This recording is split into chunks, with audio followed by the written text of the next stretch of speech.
As a facilitator, it's really hard to lead an engaging session when you're staring at blank boxes on the screen. And as a participant, it can sometimes feel really uncomfortable to contribute when you don't know who you're sharing the virtual room with. And yet for some reason, organisations have fallen into this trap of having cameras off, and we need to do something to flip the script. In this video, I share 3 simple strategies for encouraging people to put their cameras on so it's easier for everyone to engage.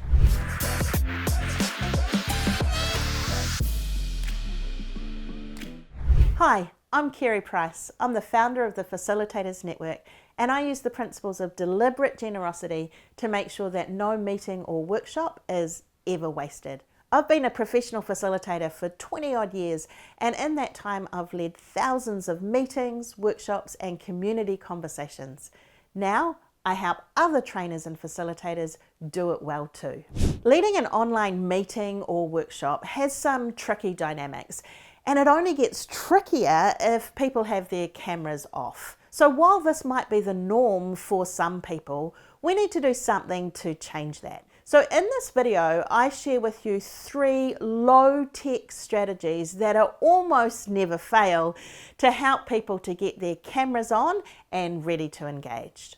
Tip 1, set the expectations in the meeting or workshop invitation. Now this is really important because so many people show up to meetings or workshops online with cameras off because that's kind of the norm. They're used to engaging in sessions where one person's doing all the talking, they're doing all the listening, and why would they need to have cameras on anyway? So to let people know that this meeting or this workshop is going to be different, I always send out a welcome email with a little bit of background or a little bit of context about what to expect, and I set the expectations for cameras on right from the beginning. My welcome email or my workshop invitation usually sounds something like, this meeting or this workshop is not your normal online session.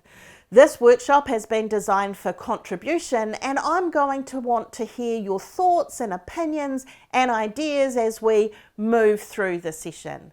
With that in mind, it would be great if you could show up with your camera on and ready to engage. I often add something else to it that sounds something like, it would be great if you could have a pen and paper handy as well, or it would be great if you could bring post-it notes to the session with you. That adds a little bit of intrigue, it sets the scene for contribution, and it helps them make sense as to why they'll need their camera on from the beginning.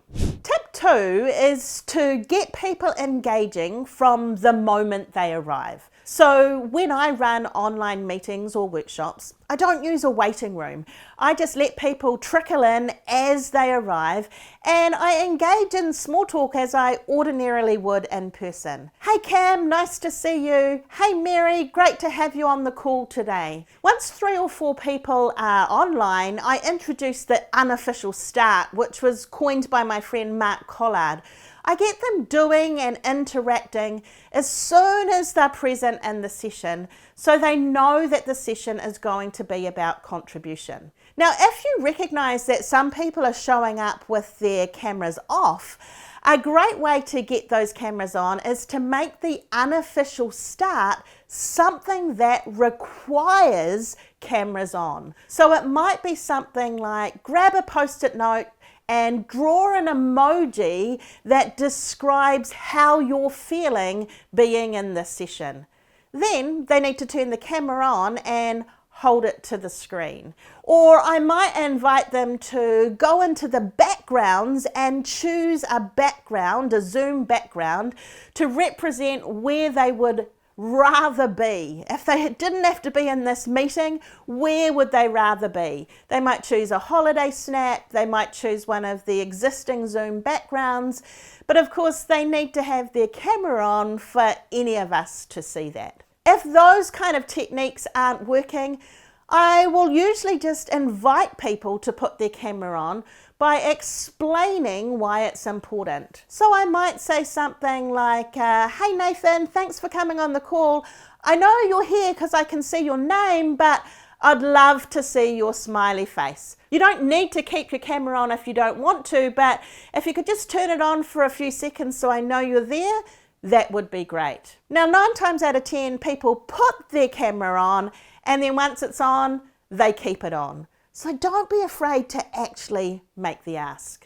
Tip number 3 is to give people a reason to put their cameras on. If you are leading a meeting or a workshop where you're simply doing all of the talking and you're presenting 87 slides that people just need to read through, then let's be honest, why do you need their cameras on to begin with? If you are expecting people to show up with cameras on and ready to engage, you need to give them a reason to do so. Make sure you're designing your workshops for contribution and not just consumption. If they're just sitting there listening, then cameras on are a nice to have at best.